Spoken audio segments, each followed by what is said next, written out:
The religious right, the pain in my ass if I do say so myself, the topic of today's episode and today's editorial.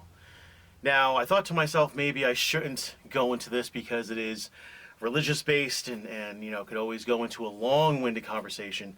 But on second thought, I figured, you know what, let me throw my hat in the ring and give you my 2 cents in this 3 to 5 minute clip.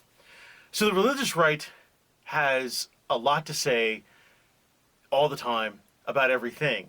And the thing that bothers me about that is that half the time they have no idea what they're talking about.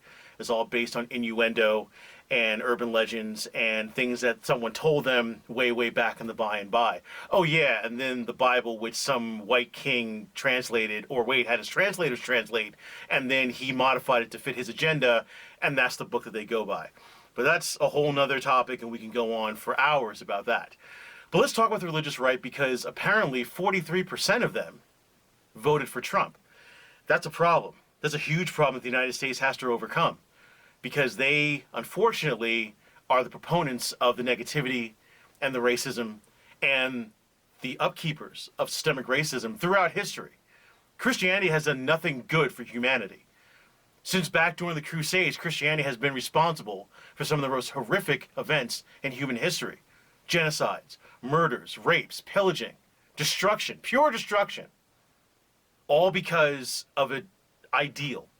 All because of a book that some man translated that says that some other man has power over you, a man or woman, and therefore you must follow this said man because he's the only conduit between you and this power in the book.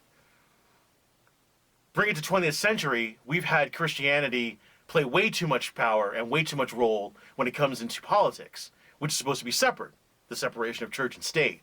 But yet still, you have Republican lobbyists who are Christian. You have a Christian lobby that lobbies the politicians. You have black Christian lobbyists that lobby politicians. All for the sake of upholding what?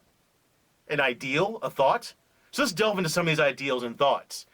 I was looking at my Facebook yesterday, and I noticed that a lot of the Christian right had a problem with the election results. By the way, congratulations to Mr. Biden and Mrs. Harris. I really hope you guys put forth the change that I really feel you're going to. But let's get back to the point. I've seen a lot of Christian right people on my Facebook have a lot to say about this election. Oh, God's not done yet. Really? I think he is. I think if after 4 years of having this man in power who has done nothing but sow discord and show everyone's true colors on the Christian right side, I think his job is done. This man doesn't have a laudable bone in his body, and yet still Christians co-sign this guy as the second coming of Christ.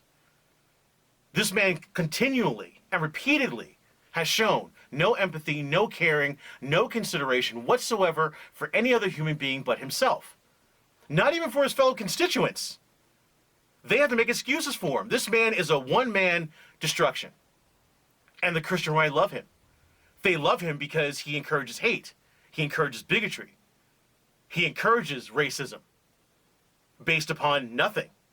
Skin color, sexual orientation, things that are none of your fucking business as another human being. But that falls right in line with what the Christian right is all about. So back to my Facebook feed. People are saying, well, Trump did great things for Israel. I don't know. Ask the Palestinians. I'm sure they feel differently. He's done great things for human trafficking. Not when you have ICE agents going in and ripping children out of daycares and away from families, putting them in detention camps, and then by the tens of thousands they go disappearing. I wonder what happened. Doesn't take a genius. He's not doing a damn thing for human trafficking.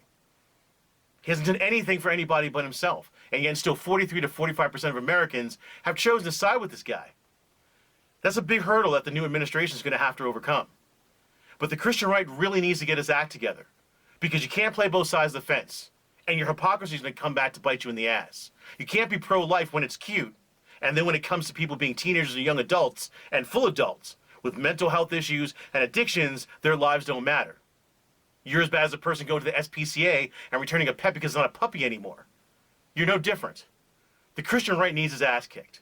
I have no love for the Christian right, because everything they say and everything that they do is based on an ideology that they themselves do not hold to. Jesus sat with publicans and sinners for a reason. He didn't sit with the scribes and Pharisees. He did that for a reason, because they were full of shit. At least the sinners, you knew where they were coming from, and you know what they were willing to listen and willing to fucking treat their fellow man the way that they should be treated. I appreciate your time. Thanks for listening. And till next time.